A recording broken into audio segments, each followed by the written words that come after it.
One more appeal to keep Julian Assange out of the U.S. His defense team has less than 2 weeks to convince a UK appeals court to scrap his extradition. Is it really the last hope for the WikiLeaks founder, or could Australian diplomacy intervene? I'm Andrea Sankey, and today's newsmaker is the extradition of Julian Assange.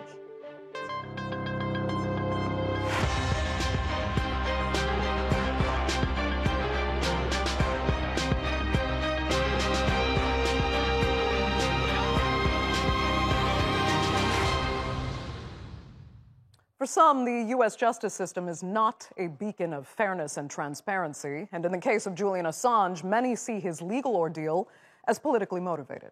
Nevertheless, the UK government has signed off on Assange's extradition after a British court ruled a U.S. trial would not qualify as oppressive, unjust, or an abuse of the extradition process. But human rights organizations could not disagree more.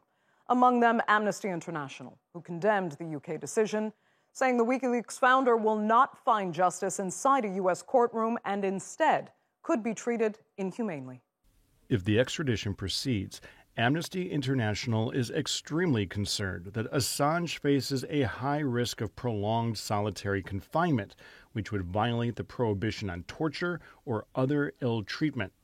Diplomatic assurances provided by the U.S. that Assange will not be kept in solitary confinement cannot be taken on face value, given previous history. So where do Assange's lawyers go from here? Well, they've already tried to make the case that he'll be unfairly treated and that his very life could be in danger as a suicide risk. They've also raised concerns over free speech. But while all past attempts to keep him in the UK have been denied, his legal team says there is still a path for his freedom. We will continue to appeal. This is not the end of the road, and we will use every appeal mechanism available to us to prevent this extradition. We continue to call upon the Biden administration to drop this case because of the grave threat it poses to free speech everywhere and across the United States. And we continue to call on the Australian government to take action and to protect this Australian citizen who is at risk. So while Assange's team continues to exhaust its legal options, his family is making another kind of appeal, a more personal one. All it will take is a simple telephone call from Attorney General Merrick Garland to the Home Secretary in the United Kingdom to drop these charges. That's all it will take. It's not complex. The complexity only arises from the continuous persecution. It can end with a phone call. So could the UK reverse course? And if not, can the US justice system give Assange a fair trial or drop charges altogether in response to the Assange family's heartfelt appeal? Let's discuss that now with our panel. And Greg Barnes joins us from Hobart. He's a legal advisor with the Australian campaign to free Julian Assange. Andre Walker joins us from the UK. He's a Conservative commentator and a former political staffer with the British Parliament. And from Paris, investigative journalist and author of Shooting the Messenger, Criminalizing Journalism, Andrew Fowler. Okay, let me start simple. Greg Barnes, were you expecting this? I mean, did it make sense given that the last appeal was based mostly on the risk to Julian Assange's mental health if he were extradited? Well, there are a number of appeals which are still available to Julian before the British courts. Our concern about that, of course, is that it will take a number of years and his mental and physical health continues to decline. So this is a case crying out for a diplomatic resolution. The new Australian Prime Minister, Anthony Albanese, has said that this case has gone on too long. It needs to have resolution. So we're certainly hopeful that the new Australian government is going to put some urgency into the matter to try and resolve the matter diplomatically rather than allowing it to continue to languish in the courts. I want to come back to what the Australian government's position actually is. But first, Greg, let me ask you, I mean, it feels like everything has been tried, yet we could still be looking at, months or even years of appeals processes to come. So on what Are there any grounds, actually, rather? Can Assange's team legally still stop this? Well, I'm not part of the English legal team, but certainly there are serious human rights issues at stake. There's also new information which Gabriel Shipton, Julian's brother, has talked about, which is, of course, now the revelations that there was a plot to assassinate Assange, which was being cooked up in the CIA a few years ago. There were also the revelations that his conversations with his legal team were spied upon. So there's some very powerful new information that can go before the courts and can go before the British courts in order to determine this matter going forward. Okay, Andrew Fowler, let me turn to you. I want to get your sentiments on how much hope you actually hold out that anything can change for Julian Assange and stop this extradition that you very much oppose. Look, I think the best chance that Assange has is for the Australian government to step in and make the phone call to Joe Biden to say that, as the Prime Minister of Australia, the new Prime Minister, Anthony Albanese, has said, enough is enough. I mean, the issue that the Americans have with Australia, the political issue, is that the new government has members of the government that are less than keen about being completely compliant to the Americans and their wishes. And since the Americans spent a lot of time trying to contain China in the South Pacific, part of the deal might be that that China is contained with Australia's help, and that Assange is, if you like, allowed to return to Australia as part of that deal. Andrew, what is Julian Assange really worth to Australia and its government, of course? Well, I think it's probably worth its dignity and its sovereignty, I'd have thought.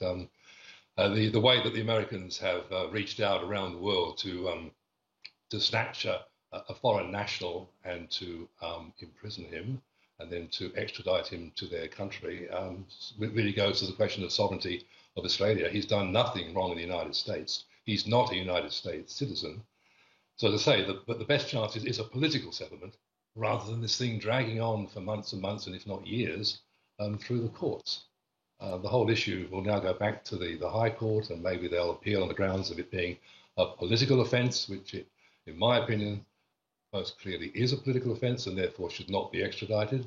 But to cut it short, it has to be a political deal. Okay.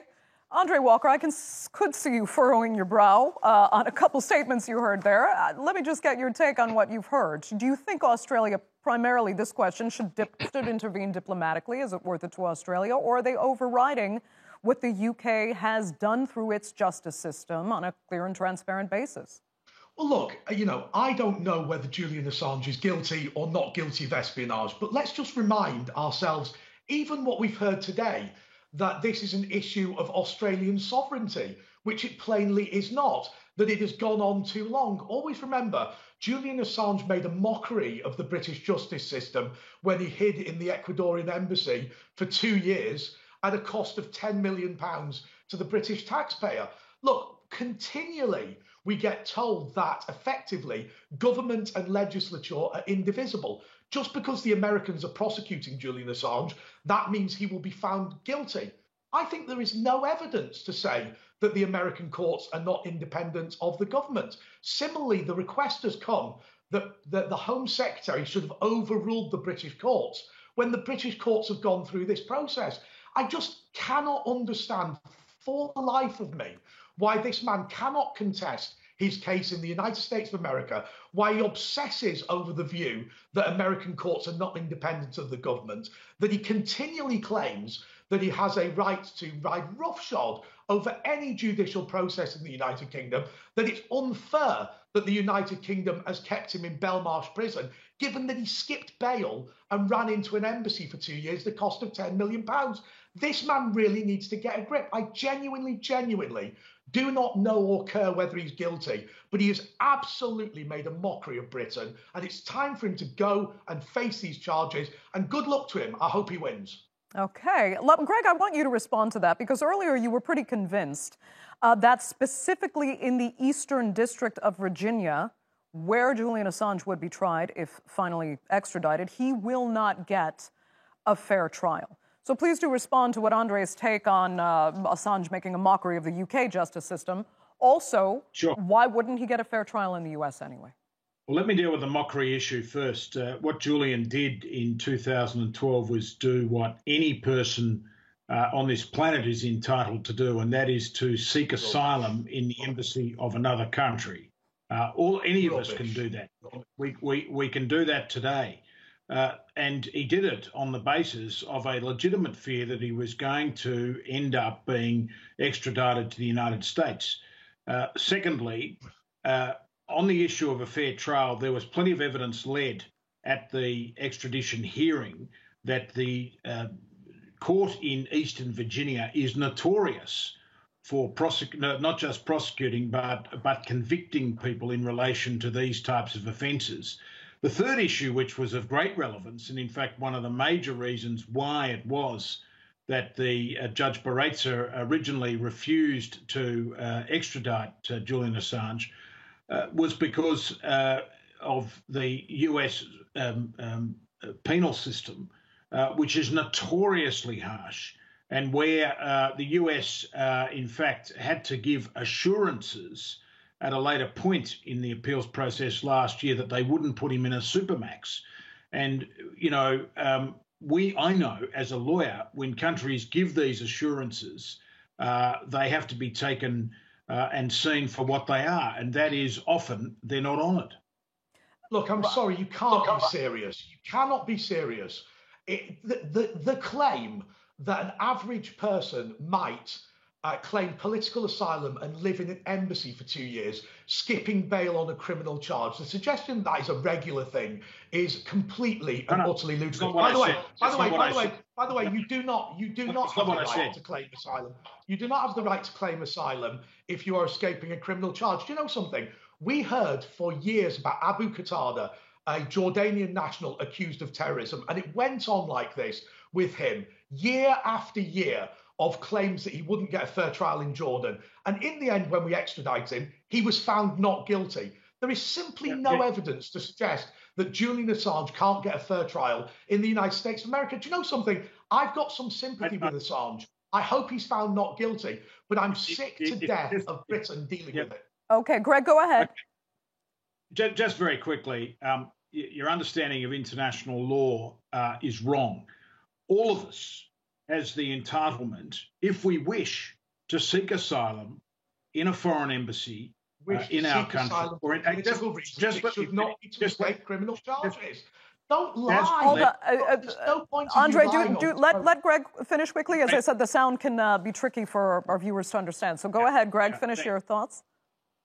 Andre, just hear me out. Any of us can do it, including you. Whether or not you are granted asylum by that embassy is another question. In this case, he was. But do not think for a moment he did anything that he was not entitled to do as a matter of international law. Bail in the United Kingdom. No, I'm sorry. You cannot say that. The reality is he skipped bail in the United Kingdom. And what was the issue? The issue is that he is continually making the point that he should not face trial in the United States. I genuinely do not understand what the problem is here.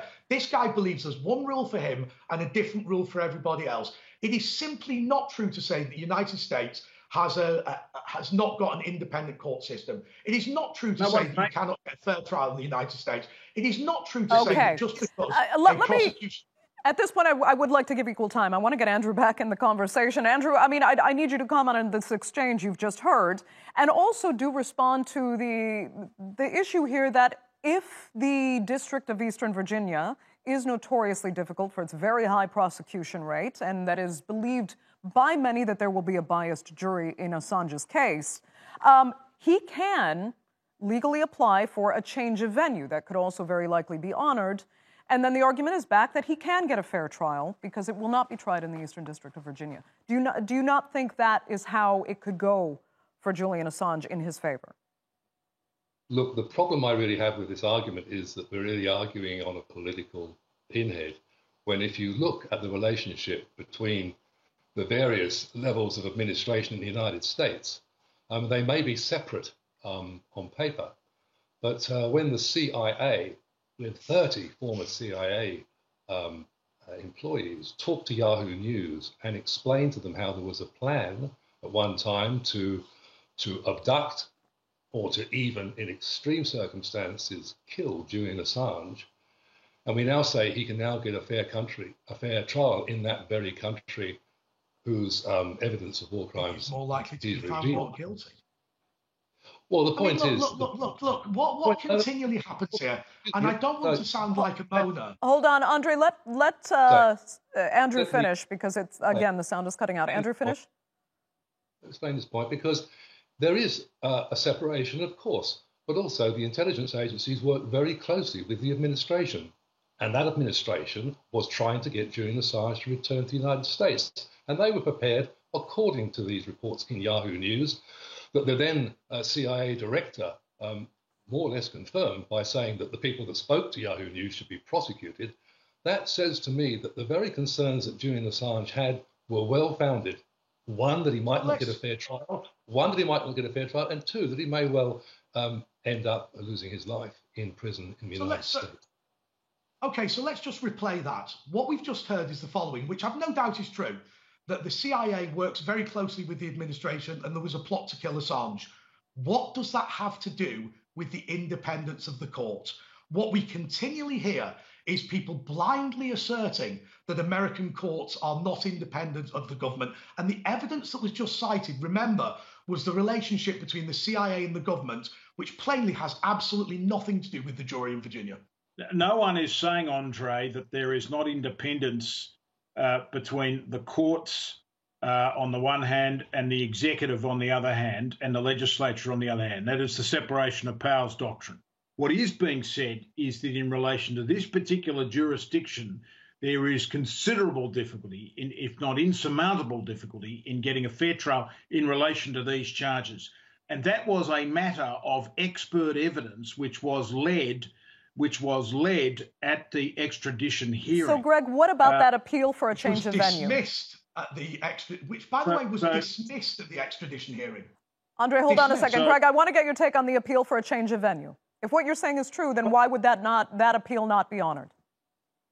Well, change of venue is extraordinarily difficult, whether it's in the United States or in Australia, because change of venue really depends not on those matters, but really depends on whether or not it's said that pretrial publicity is so adverse that you can't get a fair trial.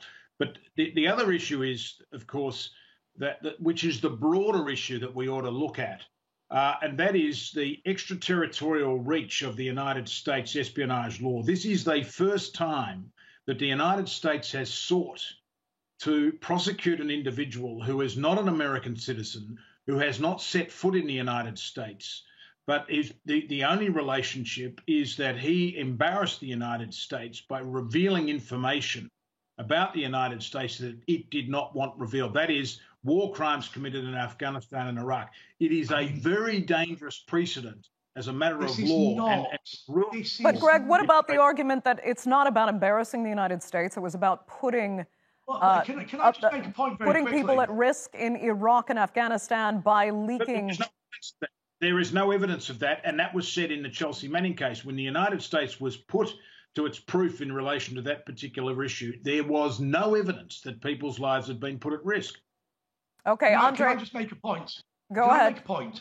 It is, there is a disinformation campaign here that I think is deeply unfair. Look, first of all, I completely agree that there are concerns about the idea that people who've never set foot in the United States of America are guilty of terrorism or espionage charges on the basis of what they do online. I've got sympathy with that argument. It is simply not true to say that Julian Assange is the first person to be extradited on this basis. Babar Ahmed, who set up the first Al-Qaeda fundraising website at University College London, he lived in Tooting, was extradited and pleaded guilty. Look, I simply make that point because, first of all, I think it's unfair to just throw out all this stuff that's not true. But secondly, Julian Assange is not unique. What makes Julian Assange unique is the way that he believes there's one rule for him and another rule for other people. Hiding in an embassy for 2 years, £10 million, and then we are told that the Home Secretary should overrule the British courts for no reason whatsoever. Why would she do that? Okay, Andrew Fowler, I do want to come back to you because, okay, if you'd like to respond to what you just heard, go ahead, and then I'd have another question. Do continue.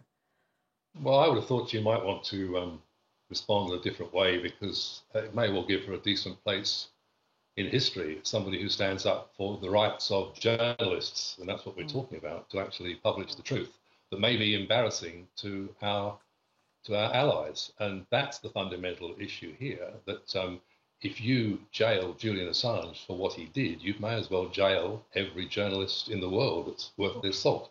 I mean, Daniel Ellsberg would never have been able to publish what he published under the rules. The British Home Secretary, lest we forget, has not jailed Julian Assange. She was asked whether she should overrule the British court when the British court decided that his grounds for not being extradited were not valid. There was no reason for her to overrule it. I think that she probably thinks, as I do, that there's no reason to believe that he will not get a fair trial in the United States of America. When you turn around and say she should not jail Julian Assange, she should free him, nobody is prosecuting him in the United Kingdom. All we want to do is get him over to face the trial in the United States of America and get rid of the headache. Okay, Andre, then if Julian Assange is in that case convicted, will the UK and people like yourself arguing for this fair extradition and that you believe this fair trial, will you feel somewhat responsible for the prosecution of a journalist, as has been argued by people like Andrew and Greg? Go ahead. No, this is the problem, and it's a fair question, and I understand my colleagues on the panel, but the point continually is to make the United Kingdom responsible for this issue. We are not responsible for this issue.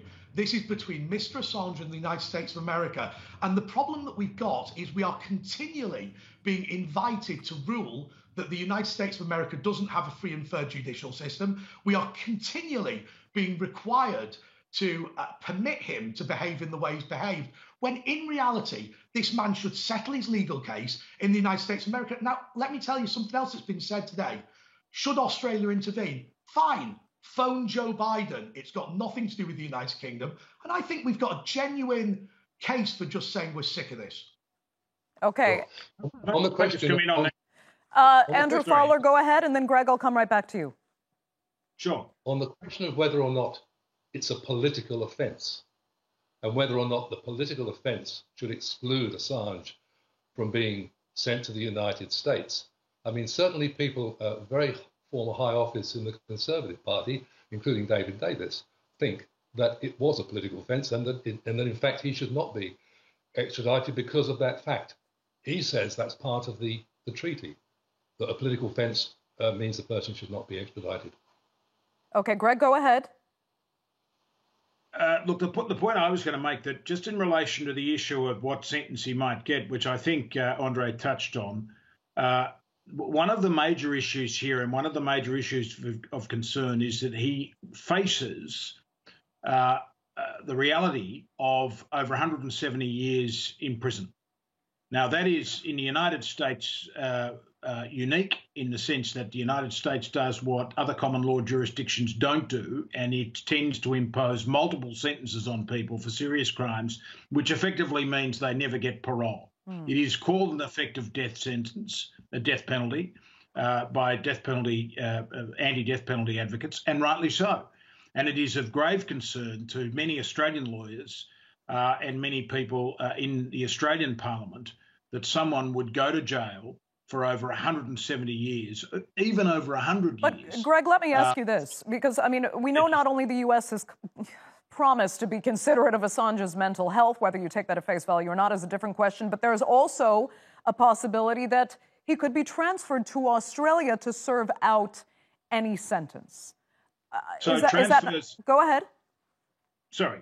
I mean, I do a lot of work in the area of prisoners and have done some prisoner transfer cases. They take years, and there's no guarantee because you've got to get both jurisdictions to agree.